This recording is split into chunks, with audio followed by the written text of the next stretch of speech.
여러분, 배부른 돼지보다 배고픈 소크라테스가 낫다.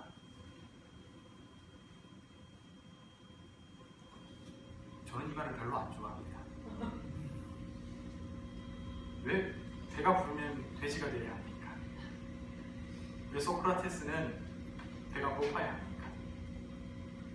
여러분, 배불리 먹을 수 있다는 것은 행복하고 좋은 일입니다.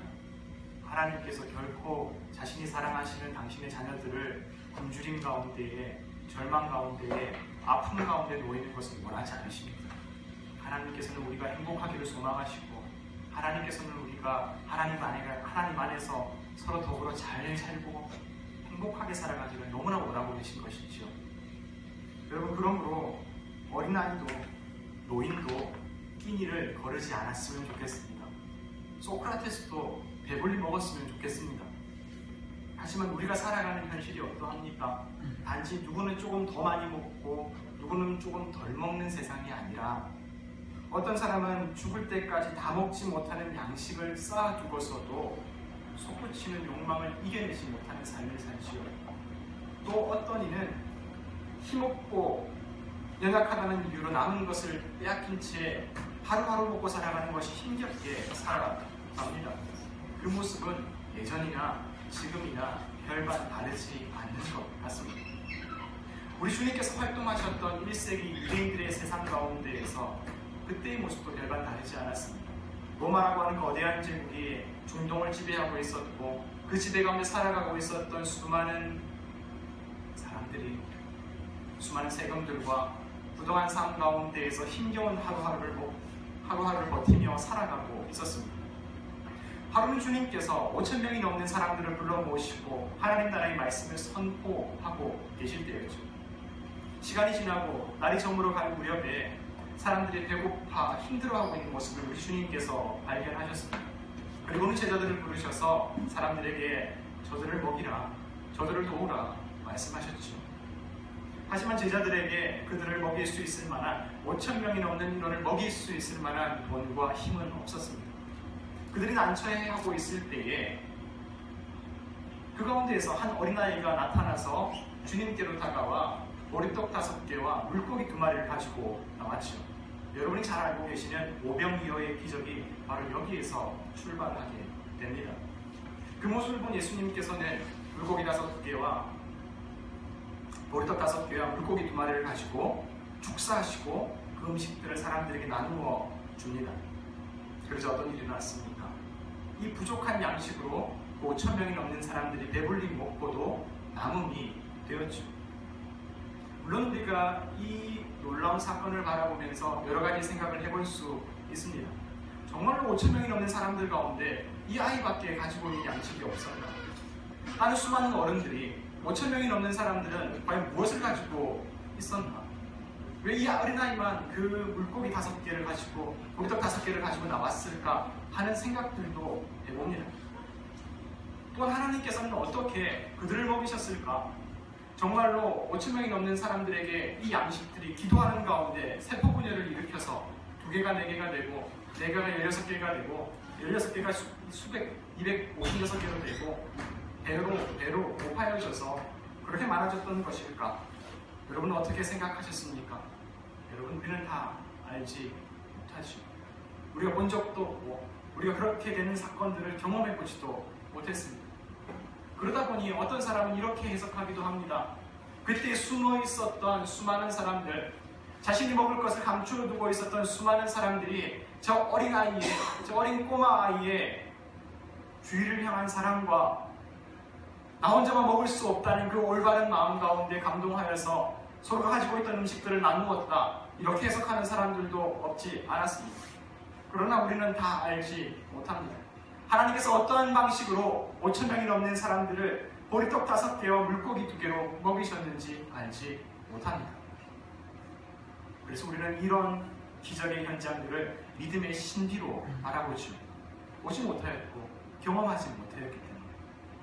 하지만 그런데 하나님께서는 성경을 통해서 이 모든 사건들을 통해 우리에게 보여주시는 신비로움이 있습니다. 그것은 무엇입니까?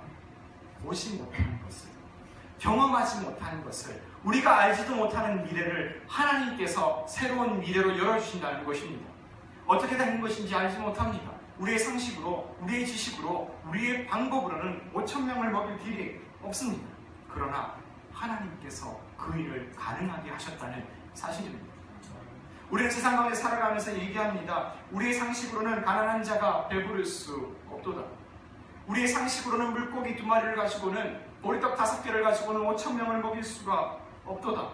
그러나 하나님의 진리는, 하나님의 신비로움은 부족한 인생들이 하나님을 붙잡고 인생을 살아가고 주님께서 기뻐하시는 사랑과 공의를 나눌 때에 하나님께서 보지 못했던 것을 보게 하시고 경험하지 못했던 것을 경험하게 하시는 놀라운 인생을 허락하신다는 사실입니다.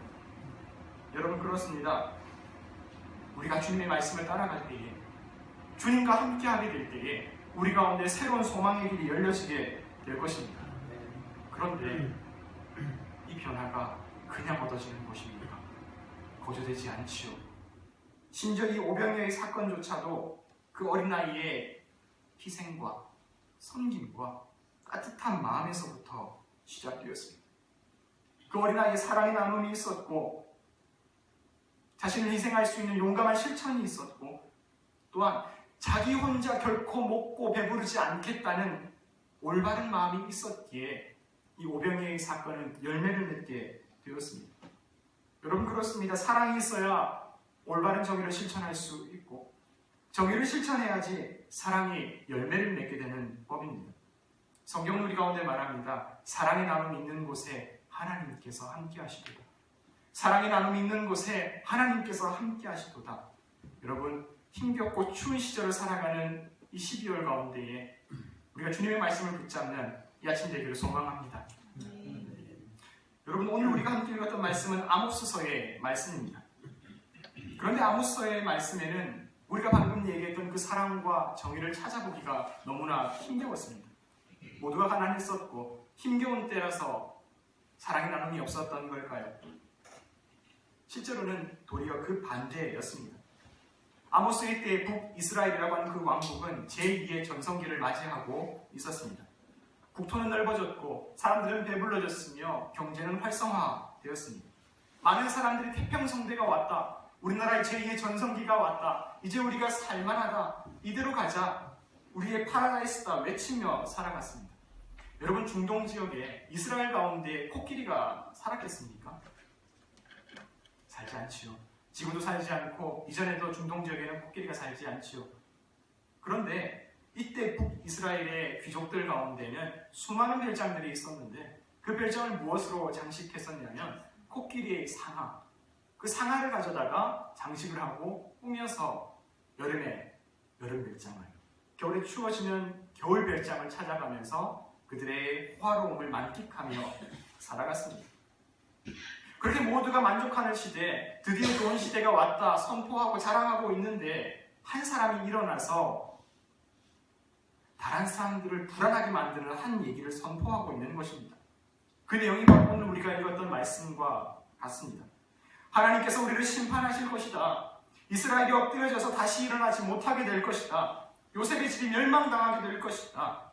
여러분, 그가 왜 그런 끔찍한 말을 사람들에게 전했던 걸까요? 그 세상의 풍토와 분위기와 정서와 맞지 않는 말을 선포하면서 왜 스스로 왕따됨을 자처했던 걸까요? 그 사람 아모스는 알고 있었습니다. 그 사람 아모스는 얘기하였습니다. 이 배부름이 과연 어디에서부터 왔느냐? 우리가 지금 누리고 있는 이 영화로움이 과연 무엇으로 왔느냐? 아모스서 2장 6절의 말씀은 증거합니다. 은을 받고 의인을 팔지 않았느냐? 신한 편례를 받고 가난한 자를 노예로 삼지 않았느냐? 힘없는 자의 머리를 먼지구덩이에 짓밟지 않았느냐? 예배드리는 제단 옆에서 고리대금으로 빼앗은 옷을 자랑하지 않았느냐? 아무도 바라보고 싶지 않았던, 꼬집고 싶지 않았던 그 이면의 현실을 아모스는 지적하고 있었습니다. 여러분, 우리는 지난주 청문회를 통해서 권력에 하수인하던 사람들이 얼마나 뻔뻔하게 살아가고 있는지를 보았습니다. 자신의 이익을 위해서 부당한 일들을 행했었고 연약하고 힘없는 자들의 고통을 크게 마음 쓰지 않았어요. 한편으로는 우리 사회 구석구석에 참으로 올바르고 정직한 사람들이 많이 있구나. 그럼에도 불구하고 정말로 자신의 직무를 잘 수행하는 소중한 인생들이 많이 있구나를 발견하였지만 그들은 어떻게 되었습니까?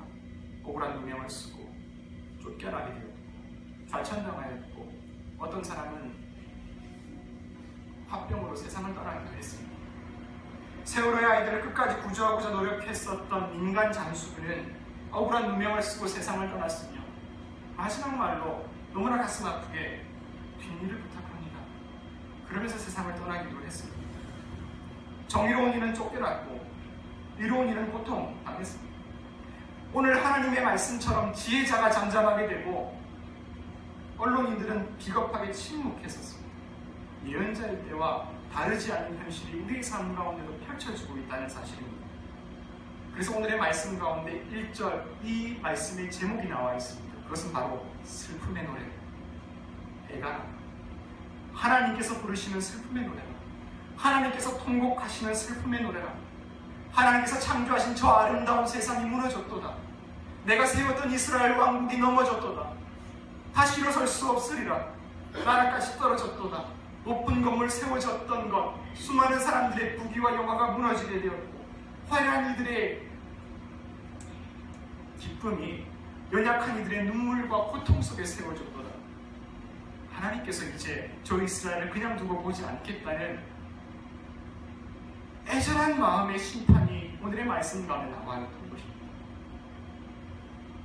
저 바다의 탑을 무너뜨리셨던 하나님의 모습이죠.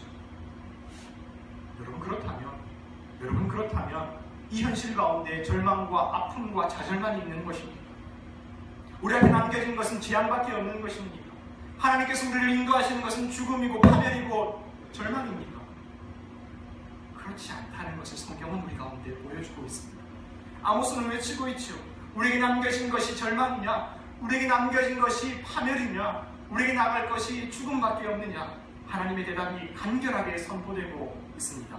나를 찾으라. 그리하면 살리라. 나를 찾으라. 여호와를 찾으라. 그리하면 살리라. 계속해서 오늘의 말씀 가운데 반복됨에 나와 있습니다. 하나님을 찾으라. 그리하면 너희가 살게 되리라.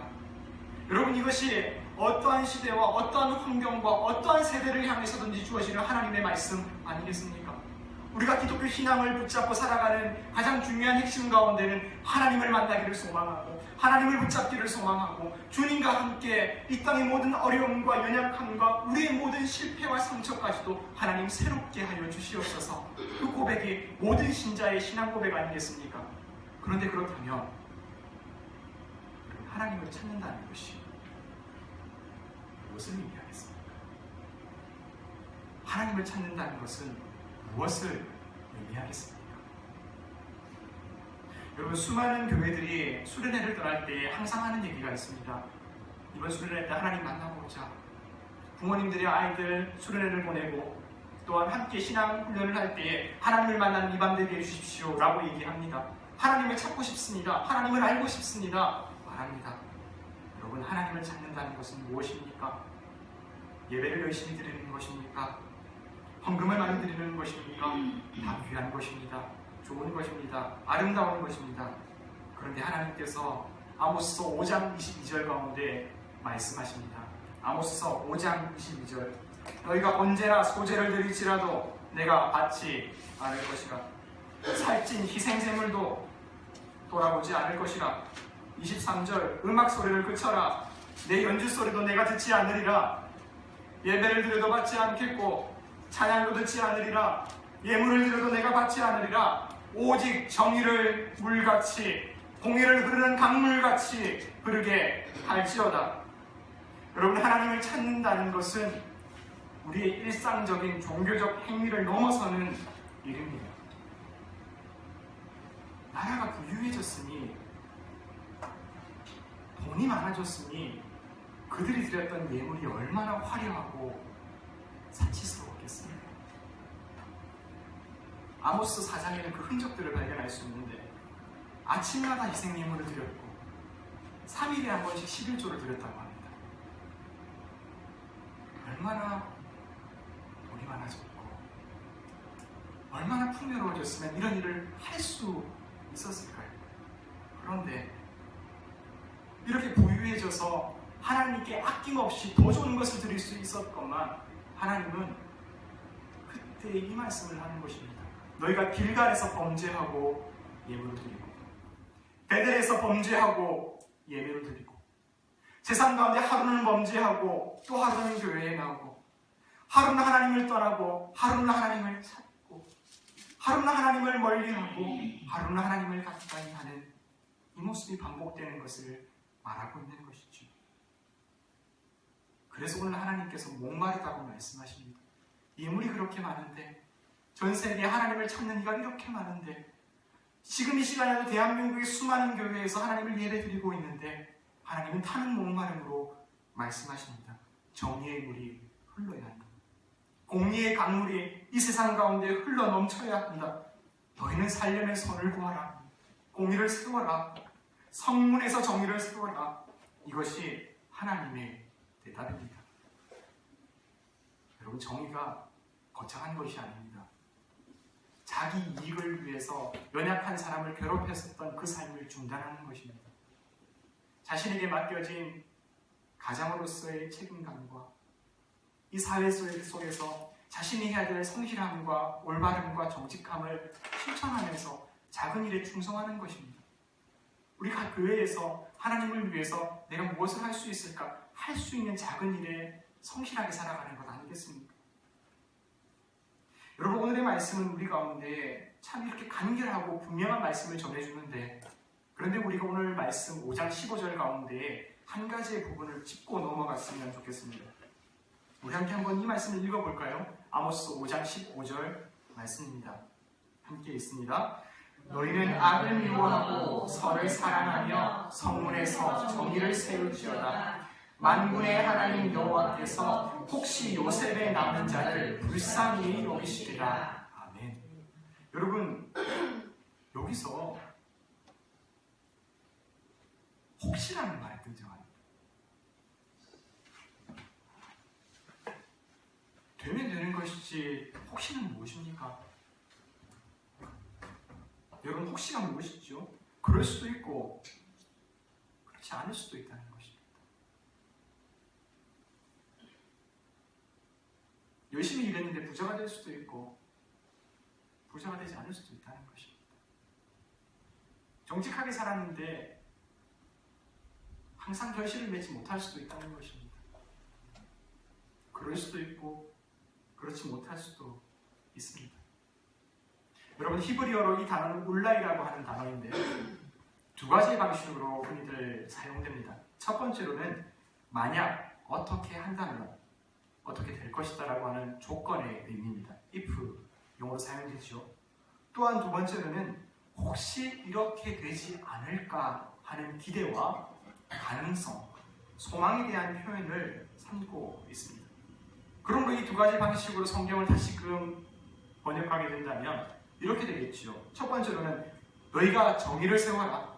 만약 정의를 세운다면 하나님께서 요셉의 남은 자를 불쌍히 여기시지 않겠느냐 하는 방식으로 말씀이 번역될 것입니다. 또한 한 가지로 두 번째로는 너희가 정의를 세우라. 그리하면 혹시 하나님께서 요셉의 남은 자를 불쌍히 여기시지 않겠느냐 하는 기대와 간절한 소망을 얘기하고 있는 것입니다. 여러분, 어떤 방식으로 표현되든지 중요한 것은 이것이 절대적이지 않다는 사실입니다. 이것이 우리에게 조금 당혹스럽지 않습니까? 우리가 하나님을 붙잡았는데 왜 인생이 바로 펴지 않습니까? 우리가 예배를 잘 드리고 하나님의 말씀 가운데 살아가는데 왜 인생이 하루아침에 바뀌어지지 않습니까?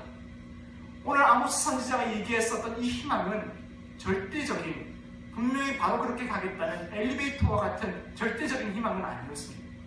하나님이 절대적인 희망이 아니라는 사실이 아니라 우리의 생각대로 인생이 펼쳐진다고 하는 막연한 희망이 아니었다는 사실입니다.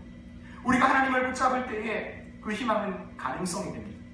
우리가 하나님을 붙잡을 때에 우리가 절망 가운데서 벗어날 수 있는 유일한 소망이 됩니다. 우리가 하나님을 붙잡을 때에 우리가 이 모든 현실 가운데 생명의 길로 나아갈 수 있는 소망이 됩니다. 그러나 붙잡지 않게 된다면 어떠한 소망도 없겠죠. 땀 흘리지 않는 자 어떠한 결실도 없습니다. 성실하지 않는 자 그에 대한 결실을 맺을 수 없습니다. 자신을 들이지 못한 자 그에 대한 결실 찾아보기 어렵습니다. 한치 앞도 모르는 인생이지만 주님 붙잡고 나아가게 될 때에 우리의 희망의 가능성이 열려지게 됩니다. 그러므로 오늘 주님께서는 우리에게 말씀하시는 겁니다. 너희는 포기하지 말라. 지금 당장 너희의 삶 가운데 그 결실이 맺혀지지 않을 수 있다. 지금 하나님을 붙잡고 지금 하나님께 우리의 삶을 드려도 우리 가정이 당장 눈앞에 회복되지 않을 수 있다. 나라가 회복되지 않을 수 있고 우리의 가정 가운데, 교회 가운데, 내 인생 가운데 갑자기 장밋빛 미래가 펼쳐지지 않을 수 있다. 그러나 포기하지 마라. 그것밖에 길이 없다. 아모스 선지자는 간절한 외침 가운데 우리에게 말씀해주고 계십니다. 여러분, 터키에는 이스탄불이라고 하는 한 도시가 있습니다. 그곳의 이름은 콘스탄티노플이라고 하여서 로마 제국이 둘로 나뉘어졌을 때에 동쪽의 수도로서 위치하고 있었습니다. 그것은 기독교 역사에 가장 중요했던 장소 중에 한 곳으로 아야소피아라고 하는 거대한 성당이 지금까지 남아있는 곳입니다. 그 아야소피아 성당으로 가게 되면 지금은 예전하고 모습이 조금 달라졌습니다. 일설에 따르면 예전에는 황금으로 덮여져 있었고 용로함과 신비로움이 가득 찼다고 하지만 지금은 무슬림에 의해서 그 외벽에 칠이 벗겨지게 되었고 새롭게 도색되어 있습니다. 하지만 내부를 들어가게 되면 그럼에도 불구하고 예전의 미용과 그 힘이 느껴지는 것만 같습니다. 여러분, 관광지를 가게 되면 사람들은 가장 먼저 어디를 가게 될까요? 수많은 사람들이 관광을 하기 위해서 기독교 신앙을 가지고 있는 사람만 오는 것이 아니라 유명한 관광지다 보니까 관광을 하기 위해서 또 신혼여행을 오기도 합니다. 그런데 수많은 사람들이 그 내부 홀 가운데에서 웅성웅성거리지만 저기 왼쪽 벽 쪽으로 가게 되면 참 많은 사람들이 한 줄로 쫙 길게 늘어서 있는 모습을 발견할 수 있게 됩니다. 그곳에는 십자가도 없고 화려한 장식도 없고 또한 멋진 그림도 없는데 왜 이렇게 많은 사람들이 줄을 서고 있을까 생각하면서 보면 그 많은 사람들의 줄 앞에는 그냥 평평한 벽 하나밖에 없어요. 그런 사람들이 참 많이 거기 서 있는 겁니다. 기대하면서, 농담하면서, 왁자지껄 하면서. 그 이유즉슨 그 앞에는 그 벽 가운데에 여러분 혹시 여행 프로그램이나 여러 가지 정보를 통해서 알 수도 있을 텐데 구멍 하나가 나 있습니다. 작은 구멍 하나가 사람의 허리보다 조금 높은 곳에 구멍이 나 있는데 그 구멍 안에 무엇이 들어갈 수 있냐면 이 엄지손가락 하나가 들어갈 수 있을 만큼의 구멍이 벽에 나 있습니다. 그러면 이 벽에다가 사람들이 이 엄지손가락을 끼워 넣어요. 그리고는 손을 딱 펴니다. 일설에 따르면 어느 관광지에나 있는 것처럼 마치 미승과도 같이 이 구멍에다가 엄지손가락을 넣고 손을 떼지 않은 채로 이 손바닥을 한 바퀴를 완전히 돌릴 수 있다면 그가 꿈꾸었던 소망이 이루어진다는 미신이 거기에 있습니다. 그러니 수많은 사람들이 십자가를 발견하러 찾아가는 것이 아니라 거기에 있는 구멍에 손을 넣기 위해서 그곳에 줄을 서고 있습니다. 특별히 허니문을 기념하여서 왔던 신혼부부들은 아들을 위해서, 그들의 자손을 위해서, 이제까지 딸만 많았던 가정 가운데는 아들을 꼭 낳기 위해서 여러 가지 각자의 소망과 기대감을 가지고 그에 줄을 서서 시도해봅니다. 여러분 한번 해보겠습니까? 팔 한번 펴보시죠. 가능하신 분 계세요? 손가락을 딱 고정시키고 한 번에 손을 떼지 않고 돌릴 수 있으신 분 계십니까? 한 바퀴를 한번 해보시죠. 이렇게. 가능하세요? 편의점이 가능합니까?